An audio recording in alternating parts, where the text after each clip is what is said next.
어제 7년치 관련 자료를 모두 공개한 국토부는 기자간담회를 열어 복잡한 심경을 밝혔습니다. 이러지도 저러지도 못한다는 겁니다. 강상면 대안노선이 경제성과 환경 측면에서 모두 우수한 노선이라고 설명하며 이 대안노선으로 추진하면 김건희 여사 일가에 대한 특혜 시비가 있고 원안대로 그냥 진행하면 불합리한 쪽을 택한 셈이라 국토부 입장에서는 배임에 해당한다고 밝혔습니다. 향후 정권에 따라 자칫 담당 공무원들이 책임을 져야 한다는 부담감을 털어놓은 겁니다. 그러면서 원희룡 장관의 사업 백지화 발표는 어떻게 보면 충격요법이라고 밝혔습니다. 김건희 여사 일가로 향하는 야당의 의혹 제기를 막기 위한 정치적 화법이라는 뜻입니다. 따라서 정치적 여건 변화에 따라 사업을 재개할 수 있다는 뜻을 내비친 걸로 풀이됩니다. 실제로 국토부는 전체 요약문서에 관련 사업을 재개할 경우를 가정해 향후 절차에 대한 설명을 실었습니다. 실시 설계와 공사 발주가 이뤄지지 않은 전략 환경 영향 평가 단계이긴 해도 예비 타당성 조사를 통과한 국책사업이 백지화된 경우는 거의 없습니다. 다만 구체적인 일정과 조건에 대해서는 오는 수요일 국회 현안 질의 때 장관이 답변할 것이라며 즉답을 피했습니다. 앞서 원희룡 장관은 민주당의 사과를 사업 재개의 전제 조건으로 내세웠습니다. 민주당의 정치 공세를 깨끗이 국민들이 심판한 위에서 하더라도 하자. 영원히 하지 않는다는 게 아닙니다. 당장 사업 재개를 선언하더라도 넘어야 할 산은 많습니다. 사업 초기 주민 민원이나 갈등이 거의 없었지만 의혹 확산 과정에서 찬반으로 쪼개진 주민들의 의견을 수렴해야 합니다. 여야가 주민투표 등의 정치적 해법을 모색해야 하는 것 아니냐는 의견도 나오지만 이 역시 국책사업 추진에 나쁜 선례가 될 수 있다는 부담이 있습니다. MBC 뉴스 정동욱입니다. 오늘 국민의힘 의원들이 찾은 곳은 서울 양평 고속도로의 기존 종점이었던 양서면. 당초 예비 타당성 조사를 통과한 원안 노선에 종점이 있는 곳입니다. 지난해 국토부의 용역으로 종점을 이곳이 아니라 김건희 여사 일가 땅이 있는 곳으로 제시한 업체도 함께했습니다. 생태자연 보호구역에 들어가 있습니다. 철새 도래지가 지정이 돼 있고요. 그래서 이 세 가지 쟁점을 좀 피하는 쪽으로 간담회에 참석한 마을 이장들 사이에선 소음 문제를 우려해 이곳이 종점으로 적합치 않다는 목소리가 나왔지만 이견을 한쪽으로 몰아가지 말라는 반응도 있었습니다.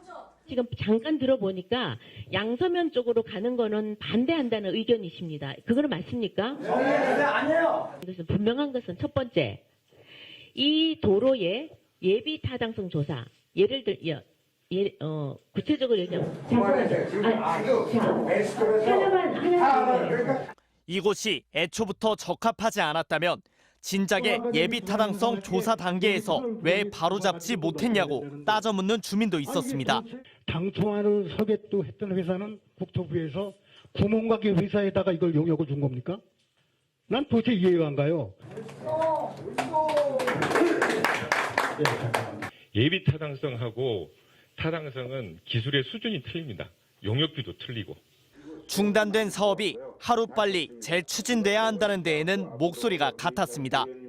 도대체가 국회의원들 양다리더니 뭐 하는 겁니까? 어떤 안이 됐든 국민이 원하는 안대로 하루속히 추진되길 바랍니다. 정부가 사업 백지화를 선언한 상태에서 국민의힘은 주민들의 의견을 적극 반영하겠다고 했고 민주당은 김 여사 의혹에 대한 국정조사가 필요하다는 입장을 고수했습니다. MBC 뉴스 윤선입니다. 민주당은 파상 공세에 나섰습니다. 서울 양평고속도로 의혹을 대통령 처가 고속도로 게이트로 규정하고 당내 진상규명 TF, 원안 추진위원회를 특별위원회로 통합 격상해 첫 회의를 열었습니다. 누가 왜 무엇을 위해 노선을 그렇게 새로 그렸는지 답하면 됩니다. 윤석열 대통령 답하십시오. 종점 변경 해명하라. 해명하라. 해명하라. 해명하라. 앞서 정책의원총회에선 여당을 향한 국정조사 수용 압박이 이어졌습니다. 전국의 블랙홀이 되고 있는 대통령 처가 고속도로 게이트에 철저한 진상규명을 공개적으로 천명하고 국정조사를 즉시 수용해야 합니다. 또 원희룡 장관이 절차를 무시하고 사업을 중단했다며 직권남용 혐의로 고위공직자 범죄수사처에 고발했습니다. 서울 양평고속도로가 지나는 경기도 하남시와 광주시 지역구인 민주당 의원들도 각각 백지화 철회와 원안 추진을 주장했습니다. 국민의힘은 민주당의 국정조사 요구가 사안을 정쟁으로 몰아 정략적 이익을 챙기려는 것이라며 거부 의사를 분명히 했습니다. 대통령 지지율을 끌어내려 윤석열 정부를 흔들고 총선에 유리한 고지를 점하겠다는 것입니다. 그러면서 오는 17일 원장관이 출석하는 국회 국토교통위원회 전체 회의를 통해 상황을 풀어가는 것이 바람직하다고 주장했습니다. 국민의힘 국토교통위 위원들은 내일 원안 노선의 종점인 양평군 양서면을 직접 방문해 원안 노선의 부적절성을 증명하겠다고 예고했습니다. MBC 뉴스 이혜리입니다. 추정 예산 14조 원의 대규모 국책 사업이던 동남권 신공항 건설 사업. 참여정부에서 타당성 검토를 시작했고 2010년 이명박 정부에서 경남 밀양과 부산 가덕도를 최종 후보로 선정했습니다. 하지만 정부는 경제성이 없다는 이유로 건설 계획 자체를 백지화했고 결국 이명박 대통령이 직접 나와 사과를 했습니다. 동남권 신공항 공약을 지킬 수 없게 된 것에 대해서 저는 개인적으로 매우 안타깝고 송구스럽게 생각합니다. 다음 대선을 거치며 다시 살아났던 동남권 신공항 계획은 2016년 박근혜 정부에서 재차 백지화됐습니다.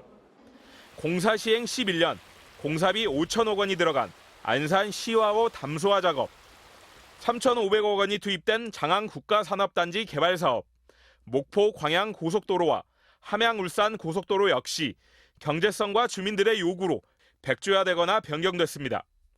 예비 타당성 조사 제도가 처음 도입된 1999년 이후 신설 고속도로 24건 중 14건에서 예타 조사 이후 고속도로 시작점이나 종점이 변경됐습니다. 다만 오랜 시간 논의를 거치거나 독립적 기관의 평가를 통해 사업이 멈춥니다. 국책도로 개발 사업이 예타 조사를 통과한 뒤 아예 백지화되는 건 국토부 관계자조차 처음 봤다고 할 정도입니다. 합리적인 논의 과정도 없이 의혹이 제기되니까 장관이 독단적으로 뒤집은 거잖아요. 절차적인 면에서 굉장히 문제가 많죠. 원희룡 장관의 갑작스러운 백지화 발표가 전해지자 양평군과 군민들은 고속도로 사업 정상화를 위한 공동투쟁에 나서겠다고 밝혔습니다. MBC 뉴스 이재욱입니다.